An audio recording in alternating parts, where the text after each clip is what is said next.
Bon, ben, je fais-tu mon animation ou c'est Chantal qui a fait finalement?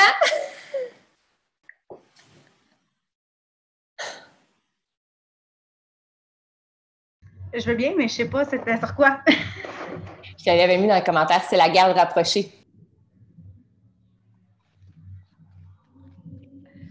Ben, je vais y aller. 2 secondes.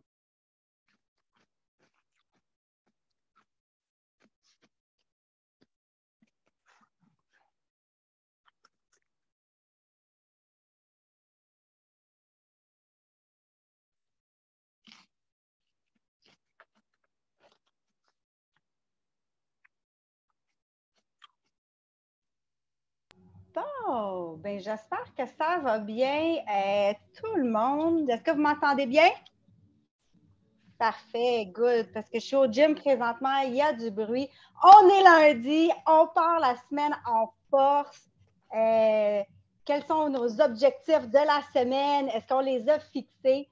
Donc, aujourd'hui, j'ai l'honneur de vous présenter Émilie. Émilie, pour moi, c'est toujours une source d'inspiration. Elle me motive, elle me challenge. J'adore ça.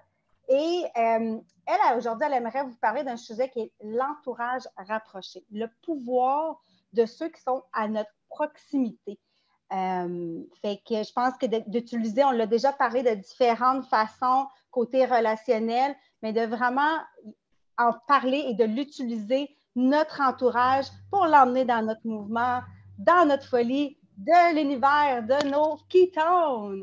Donc, j'ai l'honneur de vous présenter Émilie. Yes, salut la gang, j'espère que vous allez bien. Là, je ne sais pas quel rhino on est rendu, mais on est rendu les rhinos dans les trentaines, OK? Fait qu'on poursuit ça sur une longue épopée, on se rend jusqu'à 90. Aujourd'hui, un sujet, honnêtement, qui me touche de près parce que c'est le genre de constat que j'ai fait dans les dernières années.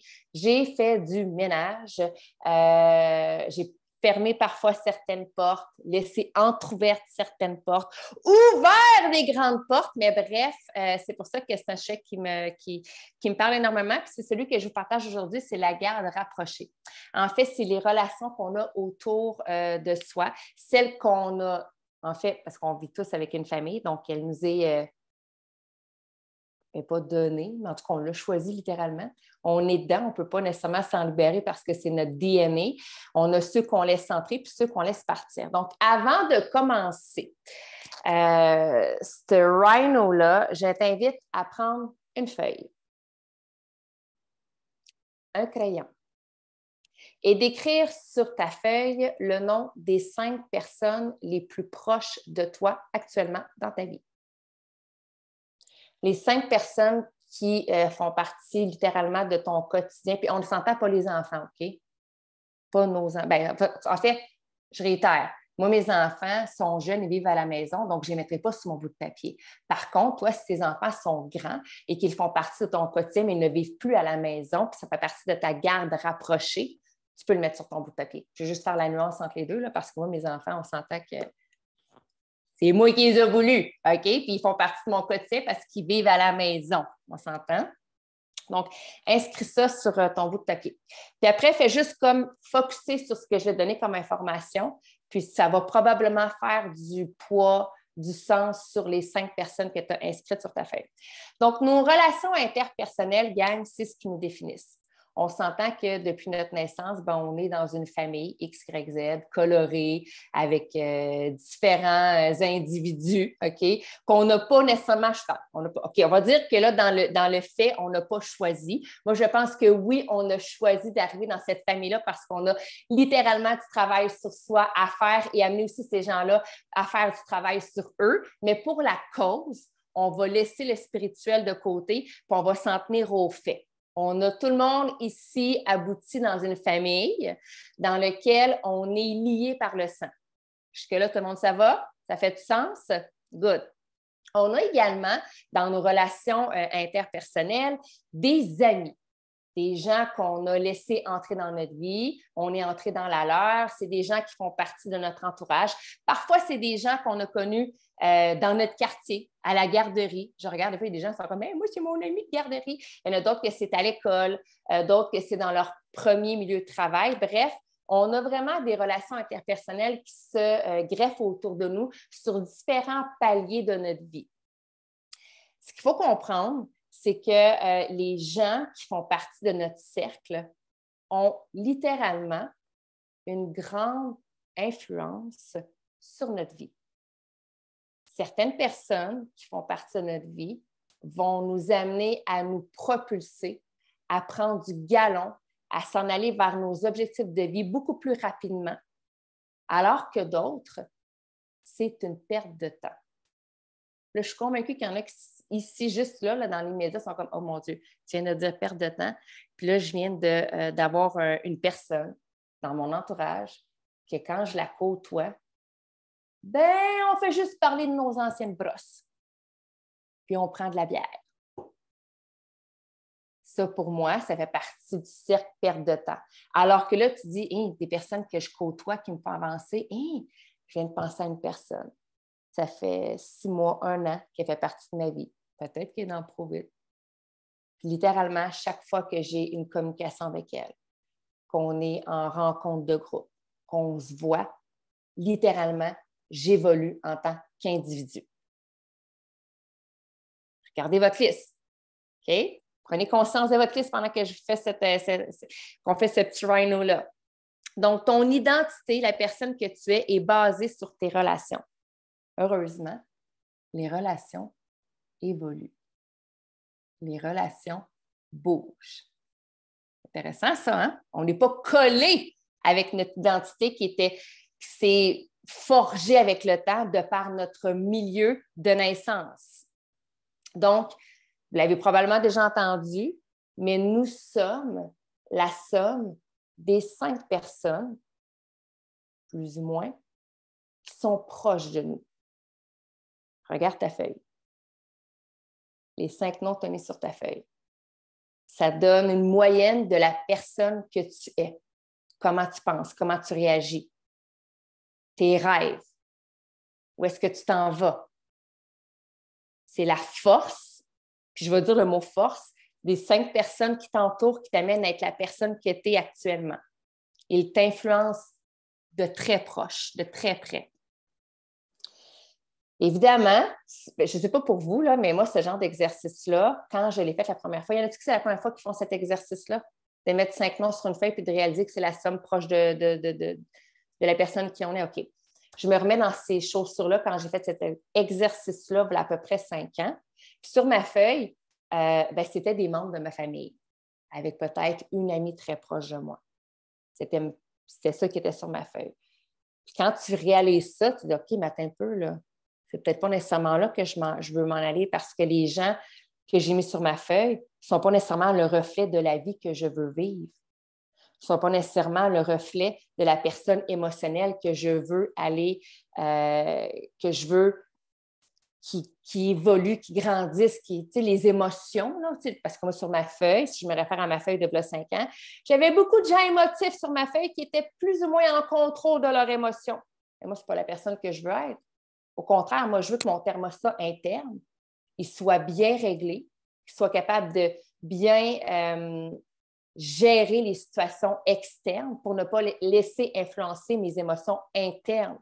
Mais sur ma feuille, ce n'était pas nécessairement le reflet de ce que je veux dans ma vie. Donc, c'est sûr que la famille, ça reste la famille. C'est nos liens de sang. Par contre, tu peux toujours choisir le temps investi avec ces gens-là et les interactions. Tu peux choisir de mettre, je vais dire, un filtre ou un filet de sécurité entre eux et toi. Puis peut-être que ce que je te dis là aujourd'hui, tu fais comme, mais moi, Émilie, écoute, ma famille immédiate qui est sur mon bout de papier, c'est des gens en qui j'ai un... C'est pas une question de respect ou d'amour, hein? C'est vraiment important. C'est aucunement une question d'amour ou quoi que ce soit, c'est vraiment une question de standard de vie, vers où tu veux t'en aller. Donc, l'importance de parfois devoir mettre un filet de sécurité entre ces personnes-là et toi, c'est juste d'en prendre conscience là maintenant. Puis je vous fais comme un bond dans ma vie d'avant, dans ma vie d'avant, mes parents avaient une énorme influence sur mes choix, tant professionnels que même familiales. Ça crée de la friction. Ça crée de la friction avec qui? Avec moi-même, avec eux, puis avec mon conjoint, puis mes enfants immédiats. Parce que leur point de vue, leur réalité, leur perception, leur pensée limitative venaient mettre un frein à moi, la personne que j'étais en train de construire, parce qu'on se construit pas tous les jours, on s'entend. Donc, pour moi, le filet de sécurité a commencé réellement à prendre place quand j'ai fait cet exercice-là. Puis pour ceux que ce n'est pas ça, c'est peut-être d'autres choses qui vont arriver au bout de la ligne, mais quand même, si j'en ai conscient. Parce que souvent, en fait, c'est que ton premier cercle, celui qui est très, très proche de toi, c'est lui qui influence tes actions, ta manière d'être, ta manière de vivre. Ça influence littéralement. Donc, si on comprend que notre cercle proche nous influence, on comprend également qu'ils ont cette fâcheuse habitude de juger ce qu'on fait. Puis juger positivement ou juger négativement. C'est juste d'en être conscient. Donc, autour de toi, en fait, toi, tu es comme l'épicentre. Okay? Tu es ici, tu es au milieu, puis tu as ce que j'appelle, on va les catégoriser en 4 zones. Tu as la zone proche de toi qui a un impact direct sur ta vie, sur ton influence, qui sont normalement ta famille et tes amis. Les amis que tu as laissés pénétrer dans ton cercle proche. La deuxième zone, je l'appelle la deuxième zone, okay? Comme une between entre la deuxième et la éloignée. Ce sont, règle générale, les collègues de travail, nos voisins.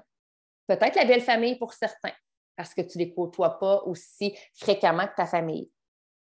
Ensuite, la troisième zone, que j'appelle la zone éloignée. La zone éloignée, ça peut être, exemple, toi, tu vas toujours faire ton épicerie je vais dire le métro, là, disons au métro, et c'est toujours les mêmes caissiers qui sont là, fait que ça devient une zone éloignée. Tu sais c'est qui, ils savent t'es qui, ils te reconnaissent, c'est un bonjour, comment ça va, ils te demandent la facture, tu payes par carte de crédit, par carte bancaire, peu importe, c'est éloigné. Tu as également dans cette zone-là éloignée, peut-être les parents d'amis de tes enfants à l'école. Peut-être des amis que tu vois peut-être une fois par année dans un rassemblement festif estival. Okay? Donc, la zone éloignée. Et tu as la quatrième zone, la zone inconnue. Exemple, tu as pris le taxi, tu as rencontré le chauffeur de taxi, lui, c'est complètement inconnu. Tu le vois une fois dans ta vie, ça finit là. Ou, je vais reprendre l'exemple de Yann, ton vendeur de balayeuses, que tu as rencontré une fois. Ça, c'est une zone qui est complètement éloignée. Ce qui est intéressant avec ces zones-là, que ce soit la zone 1 à la zone 4, à tout moment, tu peux décider de changer de sphère la personne qui fait partie de cette zone-là parce que tu as des attentes, parce que tu as une vision,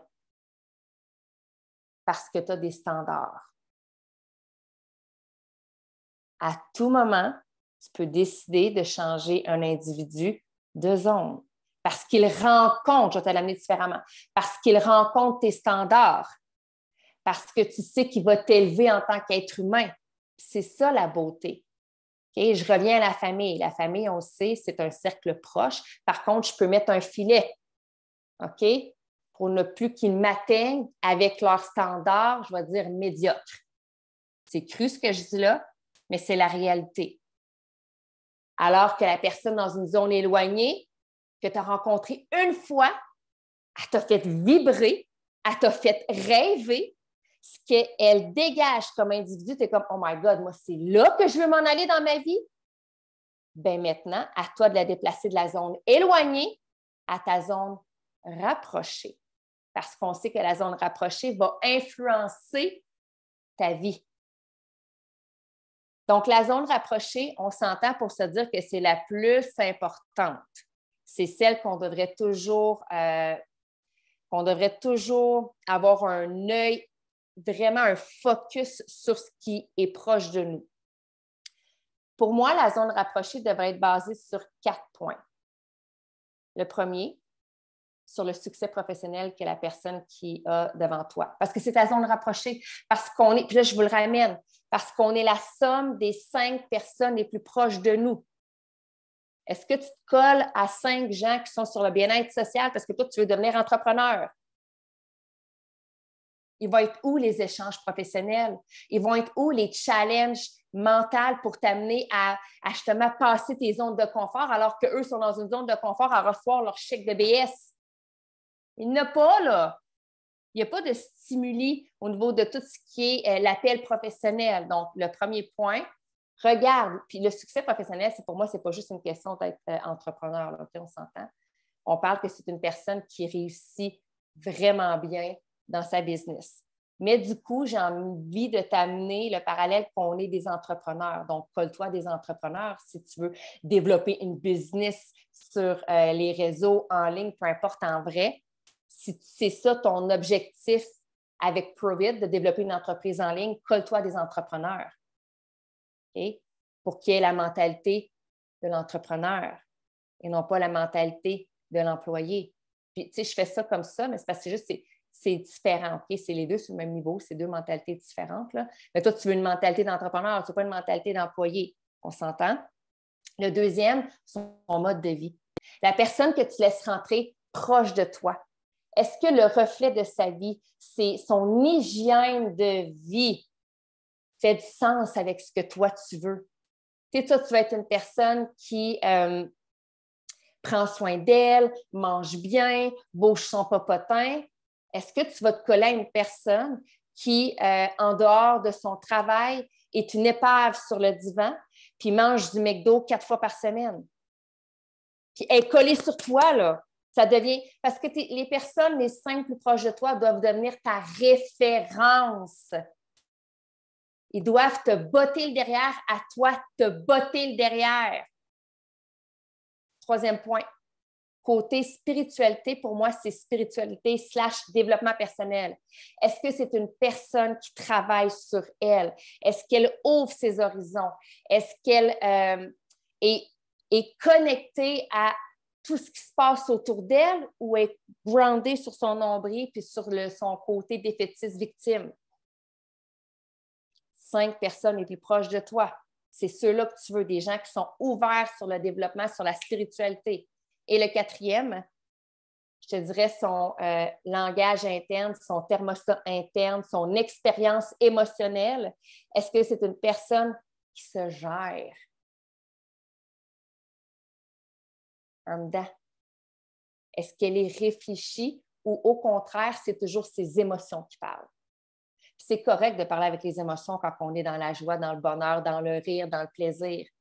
Mais à un moment donné, quand il arrive des difficultés, si c'est ton émotion qui parle, puis que là, tu es dans un, je vais dire, un vortex négatif d'émotions, est-ce que cette personne fait partie de tes 5 personnes les plus proches de toi? Regarde ta feuille.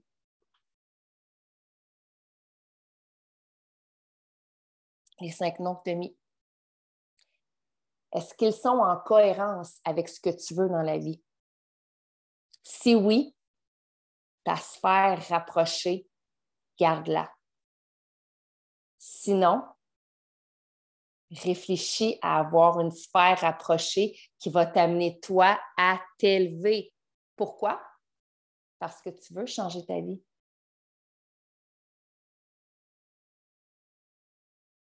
Parce que tu veux élever des gens autour de toi.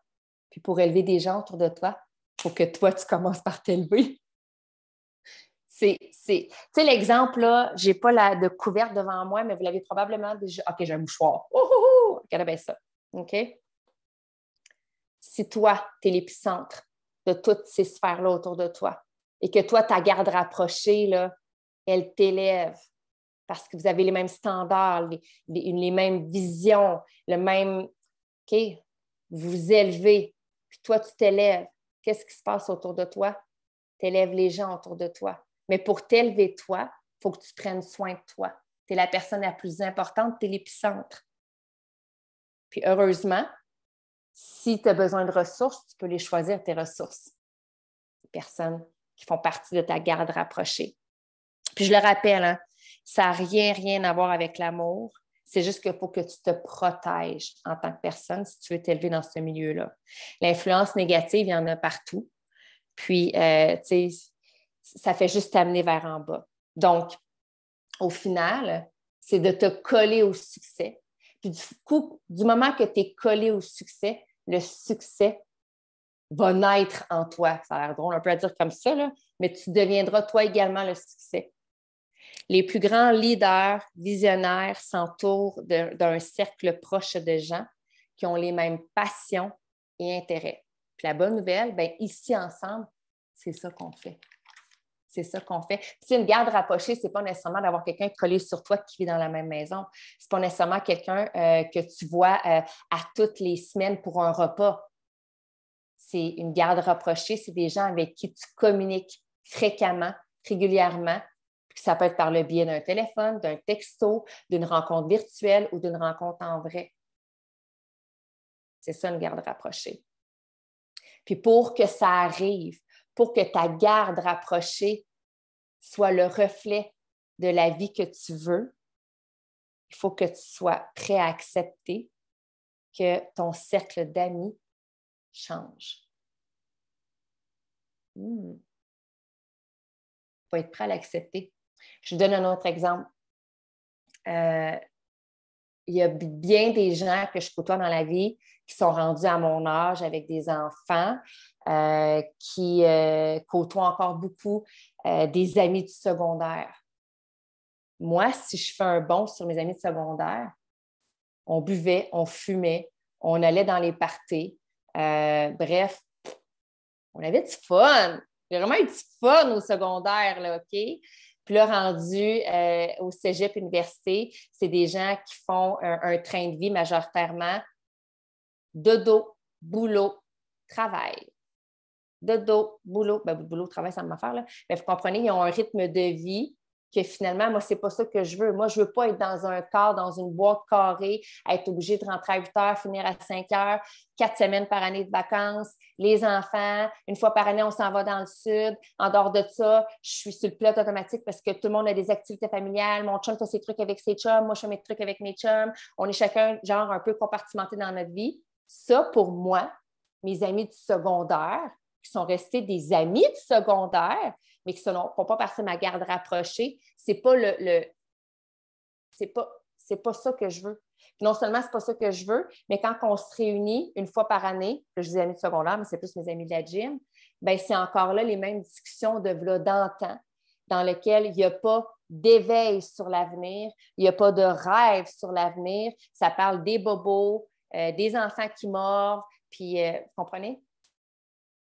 Fait qu'il faut que il a fallu que je sois prête, moi, à délaisser mon ancienne version, mon ancien cercle, sans les bouder, juste de mettre un filtre, de restreindre le temps alloué à ces personnes-là, qui, au final, quand je sors de ce groupe d'amis-là, il y a eu du fun.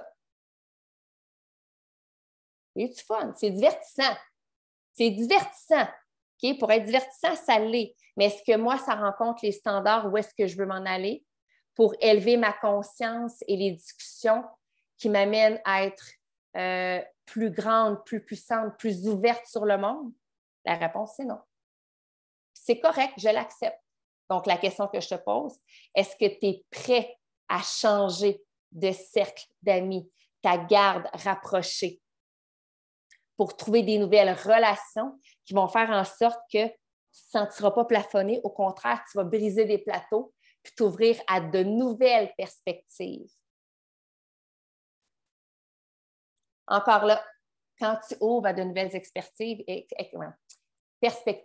que tu veux agrandir tes relations, c'est correct de sélectionner les gens qui en font partie.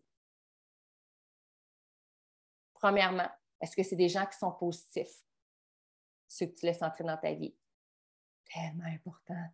Oh my God, oh my God! Première leçon, est-ce que ça va t'impacter positivement? La deuxième, pour les nouvelles personnes que tu laisses entrer, c'est la qualité qui prévaut sur la quantité. Tu sais, quand on est au secondaire, on va être dans une grosse gang d'amis parce qu'on va être dans la gang, être in, être hot. Moi, j'ai 20 amis, on est 30 filles à se tenir ensemble. OK. 30 filles, 30 identités différentes qui viennent tous d'un milieu familial différent. Mais est-ce qu'on s'en va tout le monde à la même place? Probablement pas. Mais là, dans le fait que tu acceptes d'avoir une garde rapprochée qui va te permettre de t'élever, et vice-versa. Tu te lèves, tu te permets aussi de les élever parce que c'est une synergie. Hein? Je donne, je reçois. La qualité des gens qui t'entourent. Troisième point, encore là, une sélection par rapport au thermostat interne, les émotions, la gestion des émotions. Le quatrième point, est-ce que c'est des gens qui ont des bons comportements? Est-ce que c'est des gens qui ont de la bonté, qui ont une bonne éthique de la vie, relations de travail, relations amicales? Je finis avec une phrase. C'est de Van Gogh. Rappelle-toi en fait que tes associations peuvent changer ta vie pour toujours. Okay? Bien important. Van Gogh a dit un jour, « Nos amis proches sont des trésors de la vie. Par moments, ils nous connaissent mieux que nous-mêmes. Avec une douce honnêteté, ils sont nos guides. Ils nous supportent. Ils partagent nos rires comme nos larmes. Leur présence nous rappelle que nous ne sommes jamais seuls. » D'où l'importance d'avoir une garde rapprochée, honnête, de cœur, avec les standards que toi, tu aspires à mettre en place dans ta vie à toi.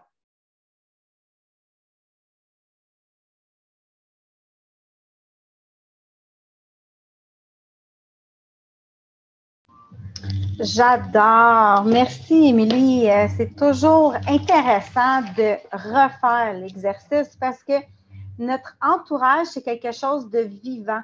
Et même si on l'a fait l'exercice, il y a 6 mois, 1 an, on rencontre des nouvelles personnes pratiquement chaque jour, ou ça va changer ça. Et nous aussi, on évolue et en évoluant, on fait des différents choix. Son message était très, très clair. Je ne vais pas répéter chaque zone, chaque chose, mais ce que j'en retiens dans mes mots à moi pour faire un résumé, c'est le pouvoir de choisir. On a tous le pouvoir de choisir ce qu'on mange, les actions qu'on va prendre, émotionnellement, comment on se sent, et aussi les gens qui nous entourent. Ça a une empreinte directe sur nous, les gens qui nous entourent. On dit, moi, je dis souvent qu'il faut que je sois en cohérence avec qu'est-ce que je fais. Parce que même les mots, qu'est-ce que je dis, des fois, si je ne le suis pas, ma fille, elle ne va pas comprendre mon message. Mais c'est la même chose avec les gens qui t'entourent aussi. Qu'est-ce qu'ils font? Quelles sont leurs habitudes? Parce que veut pas, ils vont avoir une empreinte sur nous.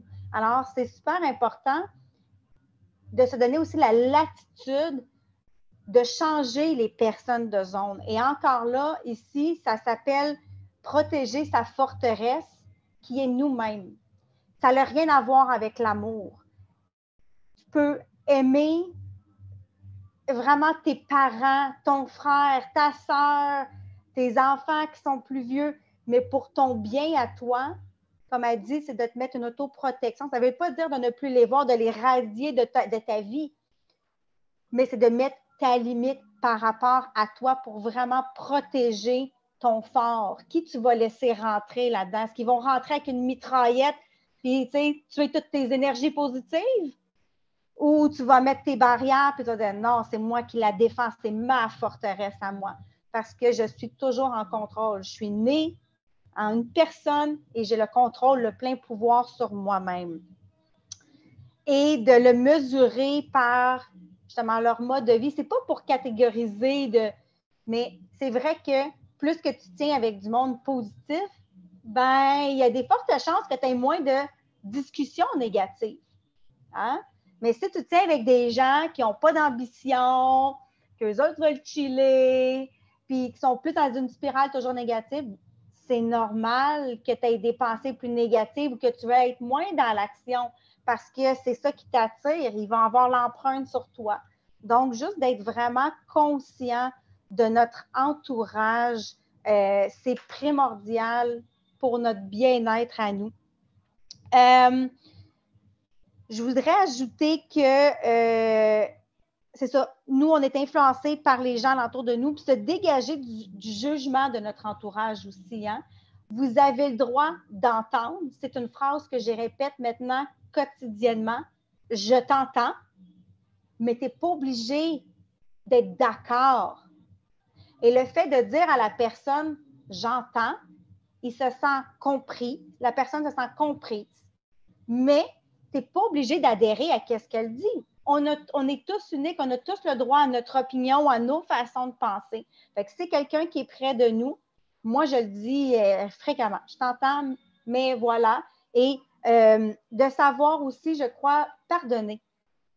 C'est pas parce que toi, tu es à un niveau dans ta vie que l'autre personne l'est parce que c'est ton frère, c'est ta mère. Et d'apprendre à juste te dégager de ça, de leur pardonner, de dire ils sont comme ça et c'est correct et je les aime. Mais moi, je me suis choisie moi et j'évolue. Je élève mes standards en les changeant de zone peut-être. C'est comme ça que ça commence aussi par élever ses standards en disant, bon, ben écoute, pour moi, j'ai envie de plus, donc je vais faire de la place pour, et de là, le pouvoir de se coller à son mentor, de le réécrire, ou à quelqu'un de plus vite qui t'inspire, d'aller te coller vraiment à cette personne-là parce que ça va faire partie de ton quotidien, en fait. Donc, c'était mon point à ajouter. Je ne sais pas quel est ton call to action. Tu aimerais rajouter quelque chose, Émilie? Je vais mettre le call to action. J'avais oublié. OK, mon call to action, en fait, c'est 2 points. C'est super simple. Le premier, identifie une personne que tu le sais, que tu dois mettre un filtre entre elle et toi. Écris tes limites. Puis, dans le fond, c'est comme juste à conserver en dedans de toi. Là. La prochaine fois que tu vas te retrouver devant cette personne-là et que tu sais qu'elle va avoir dépassé les limites que tu t'étais fixées, à toi de mettre ton fil de sécurité. Puis ton fil de sécurité, c'est toi qui donne l'angle que tu veux.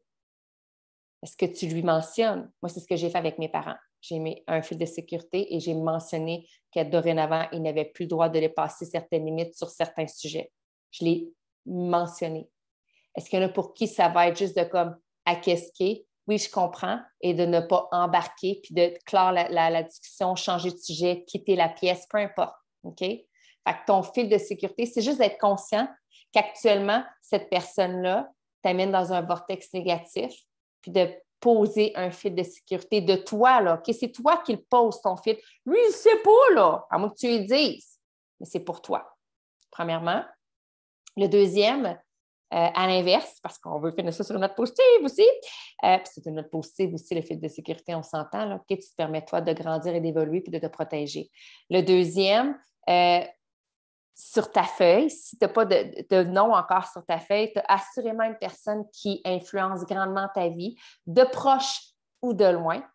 Va simplement lui dire « Merci de faire partie de ma vie ». Parce que tu m'influences à élever mes standards, à être une meilleure personne, à travailler sur moi, à vouloir plus, à toujours être le fucking rhino que je suis. Bref, tu me suis? Fait que la deuxième, c'est d'identifier une personne et d'aller lui dire, littéralement, aussi simple que ça. Fait qu'on peut arrêter l'enregistrement. Yeah. J'arrête l'enregistrement. Merci, les gars!